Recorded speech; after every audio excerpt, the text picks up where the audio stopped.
बरसाने की पवित्र भूमि। सुबह की लालिमा धीरे धीरे आकाश में फैल रही थी। गोपाओं के घर से माखन की खुशबू उठ रही थी और नंदगांव की गलियां जैसे आज कुछ विशेष सुनने को तैयार खड़ी थीं। उस दिन राधा रानी ब्रज में कहीं दिखाई नहीं दी। गोपियां पूछती फिर रही थीं, राधा कहाँ चली गईं? किसी को कुछ पता नहीं था। इधर नंद भवन में कृष्ण बांसुरी लेकर बैठे थे, पर आज वे भी बांसुरी नहीं बजा रहे थे। उनकी आंखों में एक शांत सी चिंता थी। राधा कहाँ चली गईं? दिन धीरे धीरे ढलने लगा। कृष्ण ने सोचा, मुझे स्वयं राधा को ढूंढना होगा। वे मोरपंख लगाकर बरसाने की ओर चले। रास्ते में यमुना किनारे एक स्थान से मधुर घंटियों की ध्वनि सुनाई दी। कृष्ण ठहर गए। ध्वनि जैसे सीधे हृदय को छू रही थी। वे आगे बढ़े और देखा, एक शांत वृक्ष के नीचे राधा रानी तपस्या में बैठी हैं। अद्भुत तेज, सफ़ेद वस्त्र, आंखों में गहरा ध्यान और चारों ओर ऐसी दिव्यता जैसे पूरा वातावरण अपने आप झुक गया हो। कृष्ण मुस्कुराए, पर उनके मन में प्रश्न भी था। उन्होंने पूछा, राधे, तुम यहाँ अकेली क्यों आई? कहीं दुख तो नहीं है? राधा ने आंखें खोली। उनकी आंखों में अपार शांति थी, जैसे युगों का ज्ञान समाया हो। वे बोली, कान्हा, आज मैं किसी दुख में नहीं हूँ। आज मैं यहाँ इसलिए आई हूँ कि ब्रज की हर आत्मा सुखी रहे।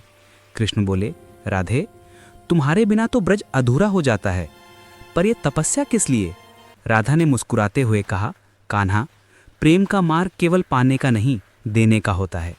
आज मैंने एक वरदान मांगा है कि जिसे भी सच्चे मन से तुम्हारा नाम याद आए, उसे तुम्हारी उपस्थिति अवश्य महसूस हो।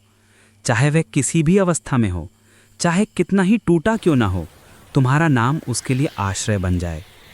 कृष्ण राधा की बातें सुनते रहे। ज्यों-ज्यों राधा बोलती गईं, वातावरण और भी शांत होता गया।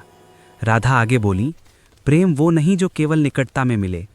प्रेम वो है जो दूरी में भी सुरक्षा दे, अदृश्य होते हुए भी सहारा दे और मौन रहते हुए भी मार्ग दिखा दे। कृष्ण ने धीरे से राधा का हाथ पकड़ लिया। उनकी आंखों में भावुकता थी। वे बोले, राधे, तुमने मुझसे क्या मांगा था और संसार को क्या दे दिया? तुम्हारा ये वरदान अनंतों को संभालेगा।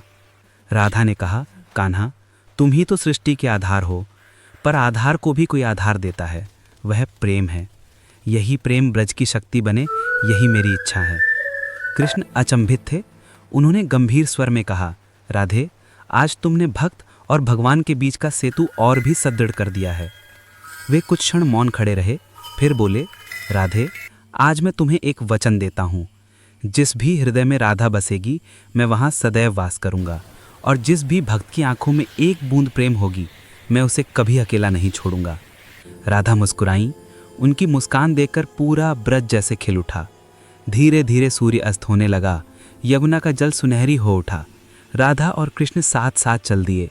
तपस्या का स्थान शांत था, पर उनके कदमों में ब्रज का भविष्य लिखा जा चुका था। प्रेम का भविष्य, भक्ति का भविष्य और उस दिव्य वचन का भविष्य जो राधा ने संसार के लिए मांगा था।